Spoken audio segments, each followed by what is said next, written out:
Bismillahirrahmanirrahim. Assalamu alaikum students. My name is Abdurrahman and I am your biology teacher.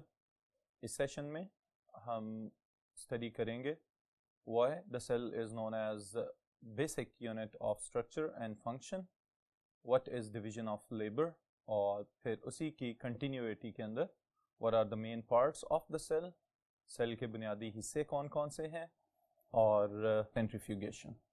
Alright. So details के लिए let's move to the whiteboard.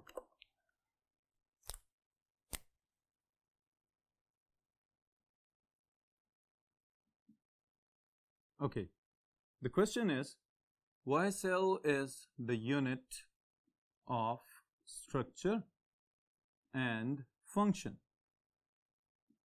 तो इसका जवाब बहुत simple सा answer है.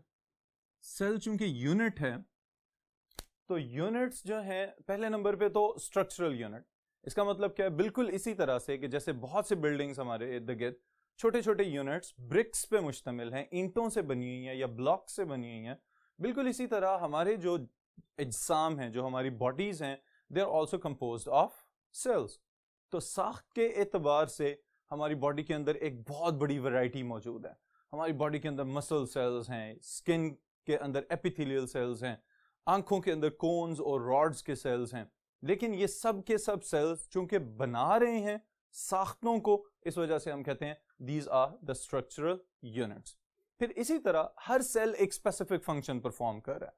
मसलन जैसे अभी मैंने आपको बताया, मस्कुलर सेल्स जो हैं ये हमारी बॉडी की मूवमेंट्स को कंट्रोल कर रहे हैं. ओके, ये जो हमारा पूरे का पूरा ढांचा है, इनकी जितनी भी हरकतें हम लोग परफॉर्म करते हैं वो स्मॉलेस्ट मूवमेंट्स हैं. हमारी आईलिड्स की मूवमेंट्स हो सकती हैं या हमारी बॉडी की जो बड़ी मूवमेंट्स हैं, मूव करना और रनिंग और जितने भी हम लोग एथलेटिक एक्टिविटीज परफॉर्म करते हैं, उस सब के अंदर मसल्स का एक बड़ा अहम किरदार है.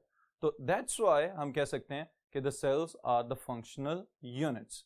फिर इसी के लिए एक और पॉइंट मैं आपको बताता चलूं, और वो क्या है कि the cells they can perform almost all of the activities of life. That's why they are known as functional unit. For example, respiration है, for example, metabolic activities हैं, और digestion है, enzyme activities हैं. ये सब के सब चूंकि perform कर रहा है cell, तो that's why it is also known as the functional unit. Okay? यहाँ पे multicellular organization की अगर हम बात करें तो एक बड़ा ही technical point है, that is known as division of labor. Because humans and plants, they are multicellular living organisms. तो जो multicellular living organisms हैं उनके अंदर ऐसा तो नहीं है कि सारे का सारा जानदार एक ही तरह के सेल्स का बनाओ. हमारे अंदर एक वैरायटी है, एक डाइवर्सिटी है सेल्स की.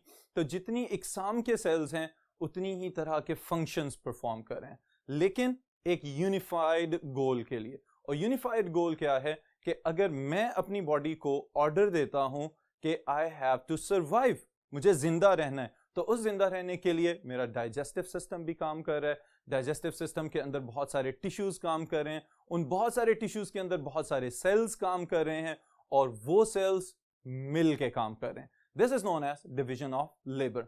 Digestive system, respiratory system, the gaseous exchange system, the nervous system, the muscular system, the skeletal system, ये सब systems जो हैं मिल के काम कर रहे हैं. और इन सब systems के अंदर इनके individual cells, जो इनफरादी cells हैं, वो सब के सब मिलजुल के काम कर रहे हैं, लेकिन एक गोल को अचीव करने के लिए. तो इसलिए हम कहते हैं this is known as division of labor. Alright? So इसकी easiest definition मैं आपको बताता हूँ कि how you can define the division of labor. The cells are specialized to perform different but specific functions. All right? मुख्तलिफ इक़साम के sales हैं लेकिन मुख्तलिफ फंक्शंस परफॉर्म कर रहे हैं, और बॉडी जो लिविंग ऑर्गेनिज्म है उसका एक यूनिफाइड गोल है जिसको अचीव करना है. This is known as division of labour. इसको अगर हम इंडिविजुअली एनिमल्स और प्लांट्स के कुछ सेल्स की एग्जांपल से समझें तो मजीद आपको अच्छी तरह से समझ आ सकती है। इसके लिए मैं कुछ एग्जांपल्स दे रहा हूं एनिमल सेल्स की, और फिर इसके साथ ही साथ कुछ एग्जांपल्स हम लेंगे प्लांट सेल्स की। So number 1 in animal cells, अभी जैसे कि मैं एक्सप्लेन कर रहा था, the first one are the muscle cells. Muscle cells primarily their function is to contract and relax. Contraction and relaxation. Contract और relax करने की वजह से हमारी bones, हमारा skeleton हरकत में आ जाता है, और जिसकी वजह से हम बहुत सारी activities, बहुत सारे जो अपने normal routine के काम हैं वो perform करने के काबिल हो सकते हैं. Okay students, the second one is the nervous cell, और इंडिविजुअल है तो इसलिए हम कहेंगे nerve cell. The nerve cell, what is it doing inside the human body? हमारी कोऑर्डिनेशन को कंट्रोल कर रहे हैं बहुत सारे नर्व सेल्स मिलके, तो कोऑर्डिनेशन को कंट्रोल कर रहे हैं, तो इसके लिए हम लिखेंगे यहां पे कंडक्शन ऑफ इंपल्सेस। इंपल्सेस वो मैसेजेस जो बॉडी से ब्रेन की तरफ और ब्रेन से वापस इफेक्टर्स की तरफ यानी कि मसल्स और ग्लैंड्स की तरफ जा रहे हैं, that are known as impulses. All right? अब मसल सेल्स हैं, फिर उसके बाद नर्व सेल्स की हमने बात की है। Number 3 we have glandular cells. Glandular cells, they are responsible to produce different types of secretions. इसके लिए कोई एग्जांपल आ रही है आपके ज़हन में? Yes, we can say the gastric cells. Gastric cells inside the stomach, जो हमारे stomach के अंदर gastric cells हैं, they are releasing the gastric juice. Gastric juice की वजह से हम अपना खाना हजम करने के काबिल हो सकते हैं. All right? Then number 4, red blood cells.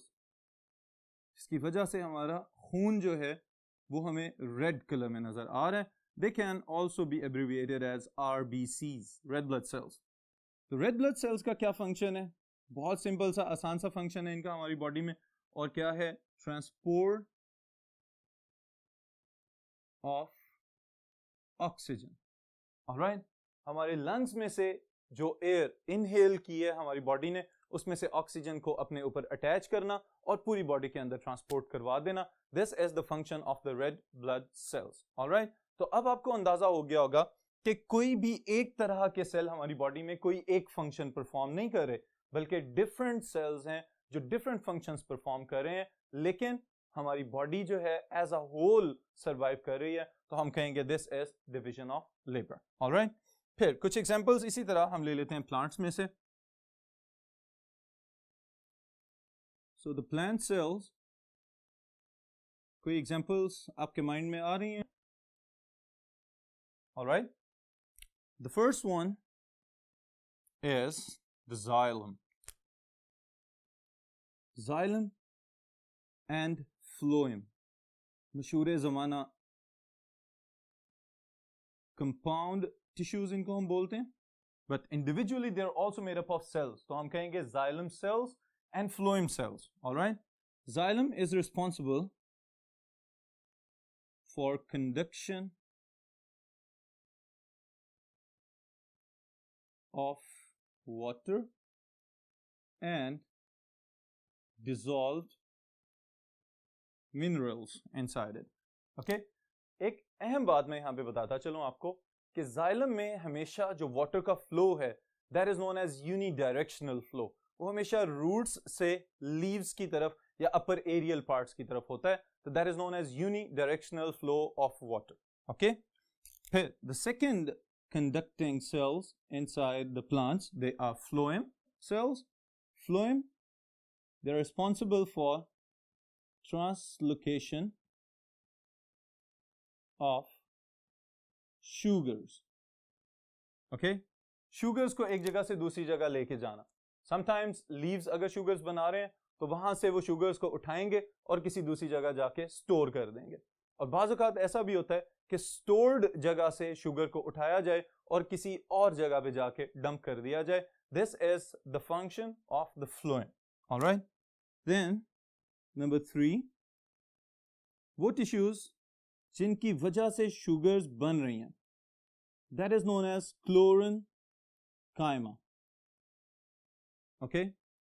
Chlorenchyma are responsible for synthesis of glucose inside the leaves. Okay, chlorenchyma. इसके नाम से आपको आइडिया होना चाहिए कि it is the chloroplast and chlorophyll containing cell. Then sclerenchyma.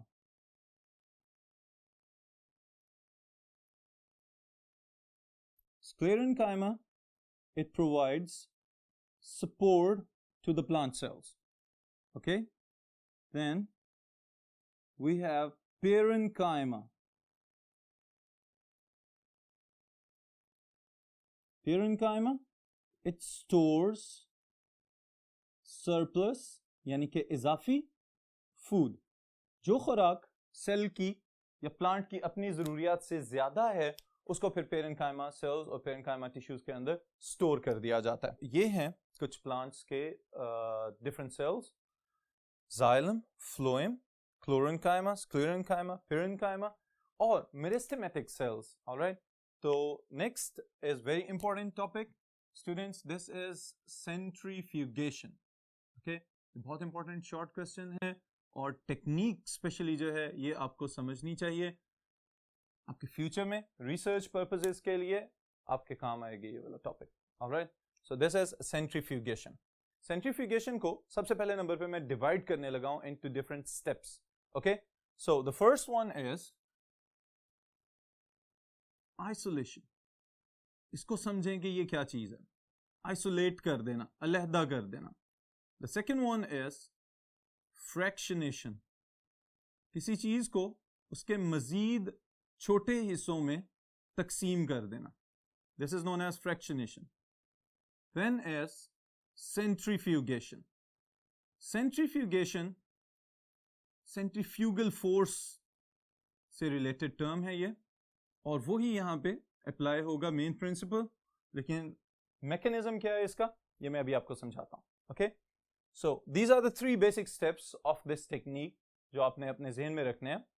सबसे पहले नंबर पे जो आइसोलेशन है वो सिंपल सी बात, अलहदा कर दो किसी भी चीज को, किसी भी लिविंग ऑर्गेनिज्म को जिसके सेल्स के different parts, different component, cells के कंपोनेंट्स को अगर आप स्टडी करना चाह रहे हैं तो आप क्या करेंगे कि उसको उसके ओरिजिनल लिविंग सोर्स से अलहदा कर देंगे. Alright, this is the isolation. Okay, फिर उसके बाद जो सेकेंड स्टेप इसमें हम करते हैं दैट इज अ टेक्निक जिसमें हम कोई भी सिंपल सा ब्लेंडर यूज कर सकते हैं या होमोजेनाइजर यूज कर सकते हैं.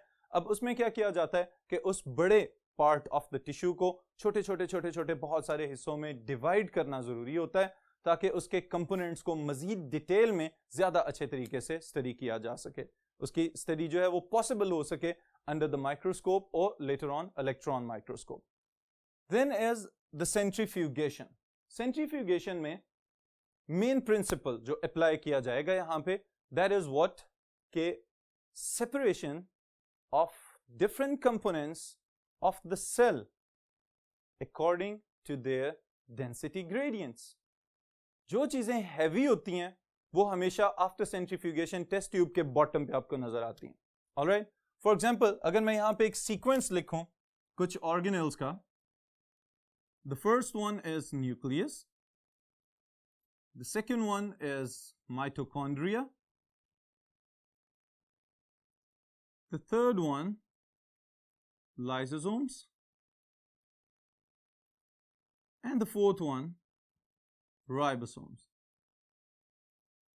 All right, size के लिहाज से in all of these four organelles, nucleus is the biggest and the ribosomes they are the smallest. Okay, तो अब ये जो चारों के चारों organelles हमें नजर आ रहे हैं within the cell, तो इनके अंदर कोई differentiation नहीं है. डिफरेंशिएशन एज इन कि इनको कोई अलग अलग कंपार्टमेंट्स में नहीं रखा जाता. सेल के अंदर तो साइटोप्लाज्म के अंदर मौजूद है ये, बट जब हमने इनका स्ट्रक्चर और इनका फंक्शन स्टडी करना है तो उसके लिए इंपॉर्टेंट है ये वाली चीज कि हम इनको अलहदा से आइसोलेट करें और फिर उसके बाद कंपाउंड माइक्रोस्कोप के अंदर इसको ऑब्जर्व करना स्टार्ट कर दें। तो उसके लिए सेंट्रीफ्यूगेशन की टेक्निक को अपनाया जाता है और सेंट्रीफ्यूज मशीन को यूज करते हुए these organelles they are separated। Nucleus चूंकि सबसे ज्यादा हैवी होता है तो ये उस टेस्ट ट्यूब के अंदर आपको सबसे नीचे नजर आएगा, ओके, डेंसिटी ग्रेडियंट की वजह से, क्योंकि हैवी है तो that's why it will settle down at the lowest part of the bottom of the test tube, okay. फिर इसके ऊपर the second one will be mitochondria. Mitochondria nucleus के बाद दूसरे नंबर पे हैवी है, डेंसिटी इसकी न्यूक्लियस से कम है तो ये उसके ऊपर आ जाएगा। फिर उसके बाद lysosomes, and because the ribosomes are the lightest in these 4 organelles, सबसे ज्यादा हल्के तो वो हमें टॉप के ऊपर नजर आएंगे। फिर इनको वहां से आइसोलेट किया जाएगा और हम अपने ऑब्जर्वेशंस के लिए इनको कंपाउंड माइक्रोस्कोप या इलेक्ट्रॉन माइक्रोस्कोप के नीचे लेके जा सकते हैं।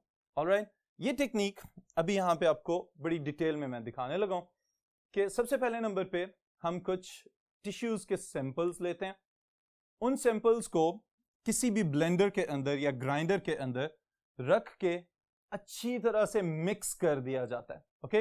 That is known as homogenization, कि हम एक होमोजेनाइज्ड मिक्सचर बना लेते हैं जिसमें सेल्स का और उनके टिश्यूज का जो आपस का फर्क है वो देखने से हमें नजर नहीं आता, तो हम कहते हैं हमने इसको होमोजेनाइज कर लिया। ऑलराइट, यहां पे एक बात बड़ी इंपॉर्टेंट है कि दिस होल थिंग, ये जो भी हम मीडियम वगैरह यूज कर रहे हैं, it should be kept at low temperature. Low temperature पे क्यों रखा जाता है? ताकि एंजाइम एक्टिविटी स्लो रहे और इंटरनल जो ऑर्गेनल्स या सेल्स जो हमने स्टडी करने हैं वो कहीं डीनेचर ना हो जाए, ओके। तो इस वजह से लो टेम्परेचर पे रखा जाएगा। फिर उसके बाद स्टूडेंट्स जो नेक्स्ट स्टेप हमारा है वो क्या है कि जब अच्छी तरह उसको डिसरप्ट कर लें या होमोजेनाइज कर लें, फिर उसमें से कुछ सैंपल्स लें और एक मीडियम लिया जाएगा। फॉर एग्जांपल सुक्रोज सोल्यूशन हो सकता है, अगर न्यूक्लिक एसिड्स को स्टडी कर रहे हैं तो सीजियम क्लोराइड सोल्यूशन लिया जा सकता है, या फिर सिंपली वाटर को भी लिया जा सकता है, जिसके साथ हमने उनकी डेंसिटी को कंपेयर करना है कि उस मीडियम से हैवियर है या लाइटर है, ये चीज हम बाद में डिसाइड करते हैं। ऑलराइट, तो अब क्या किया जाएगा, इसमें से कुछ सैंपल्स लें और इन सेंट्रीफ्यूज टेस्ट ट्यूब्स के अंदर पुट कर दिए जाएं। अब जैसे ये सैंपल्स आप पुट करेंगे उसके बाद इनको फिक्स किया जाए मशीन के अंदर, और मशीन के अंदर जो सेंट्रीफ्यूज मशीन है उसके अंदर फिक्स करने के बाद आप इस सेंट्रीफ्यूज मशीन को चलाना स्टार्ट कर दें। ऑलराइट, मैं अगेन इन्हीं चारों ऑर्गेनल्स पे आऊंगा। अब जब हम इसको ऑब्जर्व करते हैं, जब हम इनको स्टडी करेंगे, सेंट्रीफ्यूज मशीन आप पहले नॉर्मल सी स्पीड पे चलाएं और फिर उसके बाद जो है उसकी आहिस्ता आहिस्ता आहिस्ता स्पीड बढ़ाते चले जाएं। तो अब क्या होगा, होमोजेनाइज हमने पहले से कर लिया हुआ है, बहुत सारे जो उसके इंटरनल ऑर्गेनल्स हैं उनकी डिसरप्शन का प्रोसेस कंप्लीट हो चुका हुआ है। अब क्या होगा कि जैसे ही आप सेंट्रीफ्यूज मशीन को कुछ देर के लिए चलाएंगे, उसके बाद उसको बंद करेंगे, तो फिर टेस्ट ट्यूब्स को सेपरेट कर लिया जाएगा। जब टेस्ट ट्यूब्स को अलहदा से हम ऑब्जर्व करेंगे बाहर निकालने के बाद, तो अगेन वही रिजल्ट्स नजर आएंगे जो अभी मैंने आपको बताए थे। Nucleus is the heaviest according to the density, तो nucleus will be at the bottom, okay. उसके ऊपर माइटोकॉन्ड्रिया, उसके ऊपर lysosomes, and at the top ribosomes. So this whole technique is known as centrifugation. Alright, so इसको अगर लिखना पड़े तो किस तरह से लिखेंगे, ये स्टूडेंट्स मैं आपके लिए यहां पे मेंशन कर देता हूं इसकी statement. Centrifugation is what? It is a process in which the cells are homogenized, or you can say disrupted, and then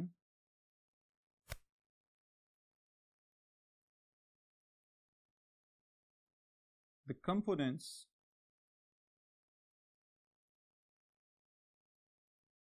are separated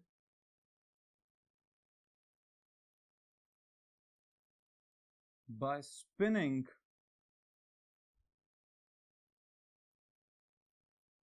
the cells at normal speed and the components that are now organelles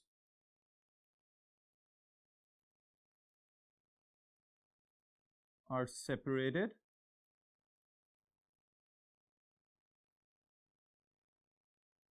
due to their density gradients.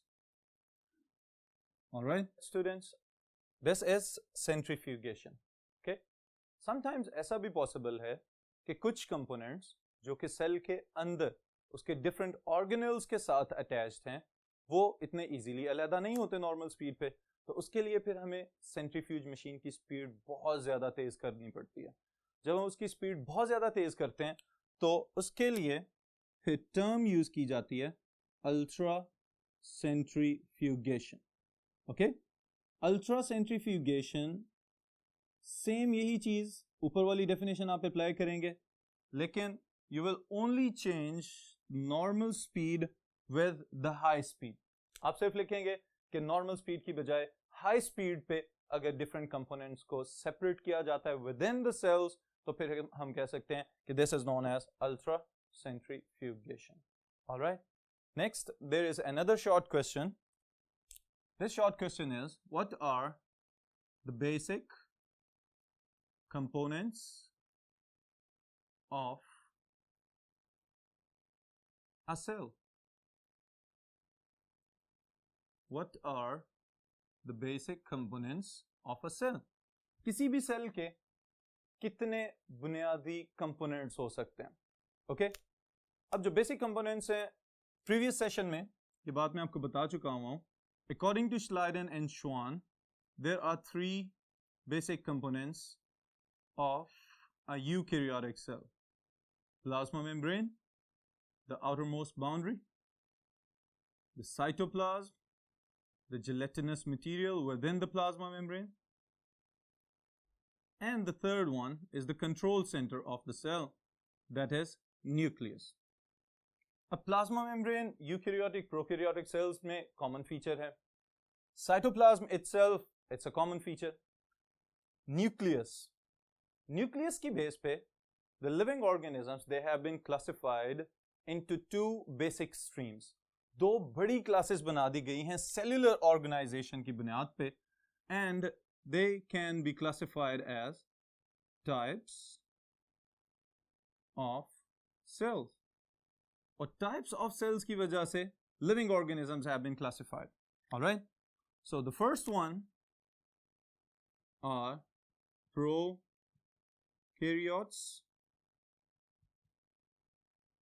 The second one are eukaryotes.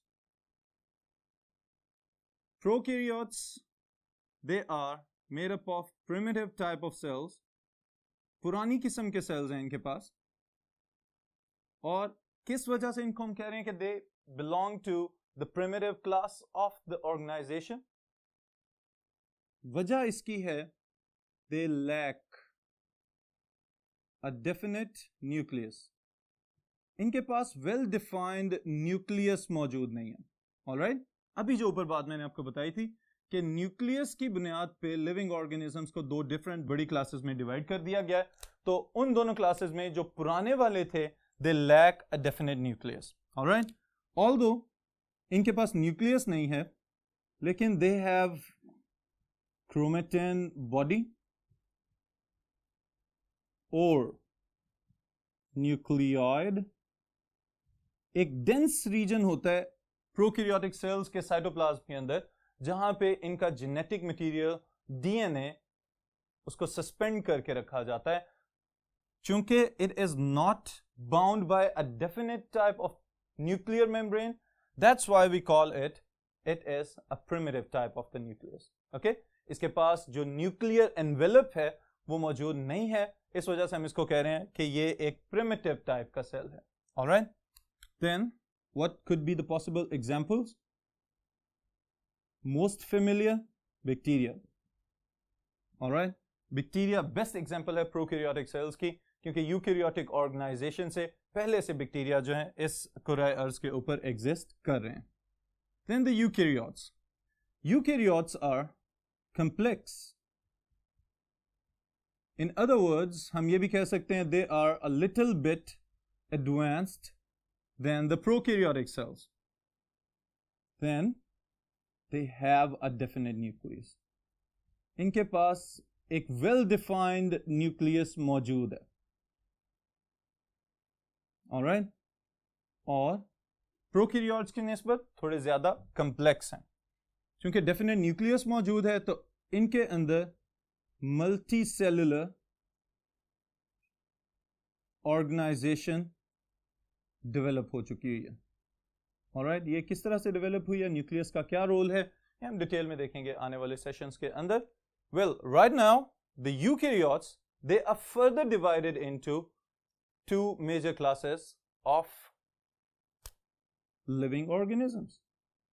कौन कौन से हो सकते हैं? Okay, those who possess a cell wall. कुछ वो हैं जिनके पास cell wall मौजूद है, alright? And those who lack a cell wall. जिनके पास cell wall मौजूद नहीं है. Okay? So the first one, plants, the producers of the ecosystem, directly or indirectly पूरे के पूरे ecosystem को खुराक प्रोवाइड करने वाले जो जानदार हैं, they are the plants. और इनकी जो cell wall है, that is made up of cellulose. All right. The second group is fungi, and the third one हम add कर सकते हैं यहाँ पे algae. All right. ये सब के सब यूकैरियोट्स हैं. All of these three groups they have a definite nucleus. इनके पास एक ट्रू न्यूक्लियस मौजूद है दैट इज मेम्ब्रेन बाउंडेड. और यूकैरियोटिक ऑर्गेनाइजेशन में सेल वॉल वाले तीन बड़े ग्रुप्स ये बना रहे हैं. Okay, on the other side that group which lacks a cell wall, उसमें हम खुद शामिल हैं. Animal cells. Alright, animal cell के पास कोई भी सेल वॉल मौजूद नहीं है जो उसकी शेप को मेंटेन रख सके. तो this group of the eukaryotic cell, it lacks a good और well developed cell wall. Alright students, फिर इसके साथ ही एक छोटा सा ऑब्जेक्टिव पार्ट मैं ऐड करता चलूं about the size of the cell. About the size of the cell, the smallest cells, they can range up to micrometers. All right, micrometer 1 into 10 to power minus 6 of the meters. All right, smallest size इसका यहाँ से start हो सकता है. And the biggest could be as much as size of an ostrich egg. All right. Okay, students. So this is all about today's topic. इसको हम यहीं पे रोक रहे हैं. फिर उसके बाद इंशाल्लाह ताला नेक्स्ट एक और बड़ी इंपॉर्टेंट बात है, that is the microscopy, about the resolution and magnification. इसको इंशाल्लाह नेक्स्ट सेशन में कंटिन्यू करेंगे.